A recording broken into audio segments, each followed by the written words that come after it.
Baik, untuk sebelum mulai pelajaran, kalian semua mohon diperiksa perhatian meja dan kursinya apakah di sekitarnya ada sampah untuk memperlancar proses menyaring kita. Baik, untuk minggu kemarin kita sudah masuk perkembangan dan kelahiran dinasti Umayyah. Jadi dinasti Umayyah itu, saya ulangi lagi menurut materi, adalah salah satu dinasti Islam atau dinasti peradaban Islam yang besar yang lahir setelah masa Khulafaur Rasyidin yang didirikan oleh Umayyah bin Sufyan pada tahun 660 Masehi berpusat di kota Damaskus. Wilayah kekuasaan dinasti Umayyah ini sangat besar, sangat luas, dari Asia Barat, Afrika Utara hingga daerah Spanyol, daerah Eropa seperti Spanyol. Karena luas kekuasaannya itu, maka wilayah Islam memiliki dari beberapa bangsa Arab, bangsa Persia, dan bangsa Melayu. Nah, itulah tujuan pelajaran kita pada hari ini, mengetahui perkembangan budaya yang ada pada masa dinasti Bani Umayyah.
Oke, teman semua.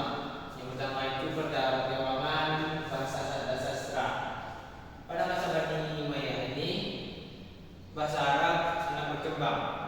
Pada masa Khalifah Abdul Malik bin Marwan, beliau menekankan bahwasanya bahasa Arab ini menjadikan bahasa resmi pada administrasi pemerintahan yang sebelumnya masih menggunakan bahasa Persia dan bahasa Yunani. Dengan kebijakan beliau inilah bangsa Arab semakin berkembang hingga digunakan dalam pemerintahan, pendidikan hingga ke budaya masyarakat. Nah, selain itu ada perkembangan ilmu tata bahasa dan ilmu nahwu. Ada salah satu tokoh terkenal pada ilmu ini, namanya itu Abu Al-Aswad Ad-Du'ali. Dan yang selainnya itu ada perkembangan namanya ilmu sastra Arab. Itu dalam sastra itu ada namanya puisi dan penyair-penyair yang terkenal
Al-Walid bin Abdul Malik. Ciri-cirinya itu memiliki halaman yang luas, menara hingga desain mosaik yang indah. Masjid ini menjadi salah satu simbol penting arsitektur masjid yang indah pada masa waktu itu. Nah, baik Anda semua, yang ketiga itu ada namanya perkembangan.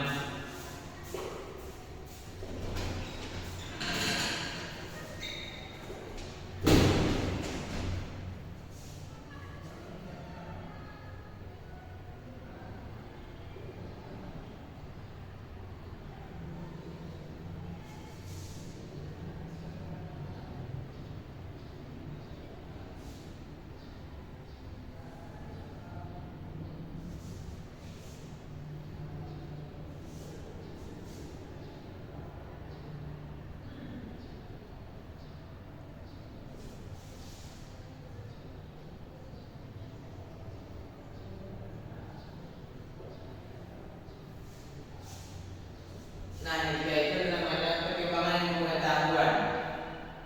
Puncaknya perkembangan ilmu pengetahuan itu ada pada masa dinasti Abbasiyah. Tapi pada masa dinasti Umayyah ini ada semua sudah ada dasar perkembangan ilmu pengetahuan. Yang pertama itu ada ilmu agama. Ilmu keislaman pada masa Bani Umayyah itu ada namanya ilmu tafsir, ilmu hadis, ilmu fikih. Dan salah satu tokoh terkenal pada ilmu hadis namanya itu Imam Az-Zuhri, yang dikenal sebagai tokoh yang mengumpulkan hadis secara sistematis. Nah, yang kedua itu ada namanya ilmu kedokteran. Pada ilmu kedokteran ini ada satu tokoh yang terkenal pada masa Bani Umayyah namanya Ibnu Athar, yang dikenal sebagai dokter Islam pada dinasti Umayyah.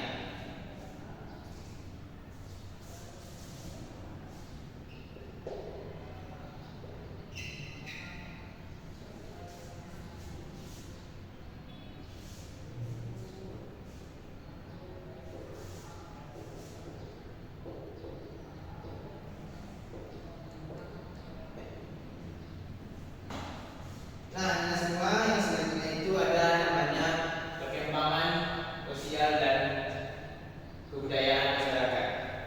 Kita kan tahu bahwasanya peradaban Islam pada dinasti Umayyah ini sangat luas. Jadi terdiri dari beberapa suku, dari bangsa Arab, bangsa Persia, Romawi hingga Bizantium. Karena luasnya kekuasaan dinasti Umayyah ini, maka terjadinya pertukaran budaya dari pakaian, makanan hingga kebiasaan sosial. Maka dari itu ada 3 kota yang dijadikan pusat perdagangan dan pusat kebudayaan sosial masyarakat, yaitu kota Damaskus, kota Cordoba, dan Kairouan.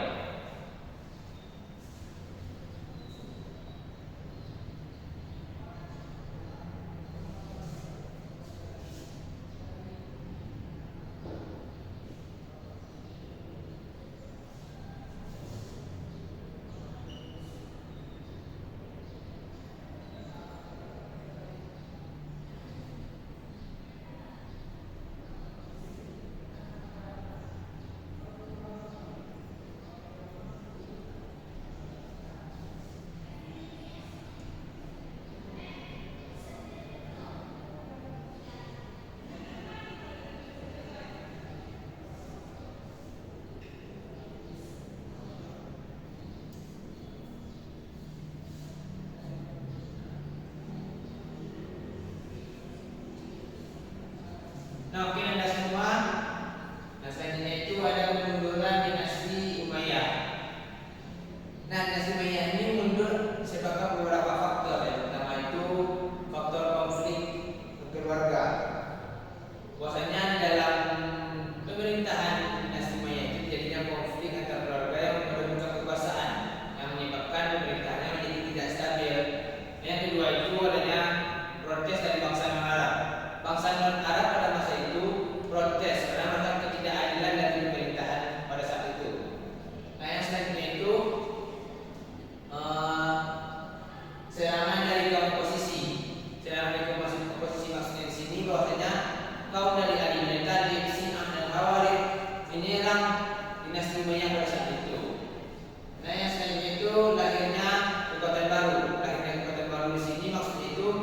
akhirnya dinasti Abbasiyah yang mendapat dukungan penuh dari masyarakat. Hingga akhirnya dinasti Umayyah mundur pada peperangan besar pada tahun 700 Masehi dikalahkan oleh dinasti Abbasiyah dan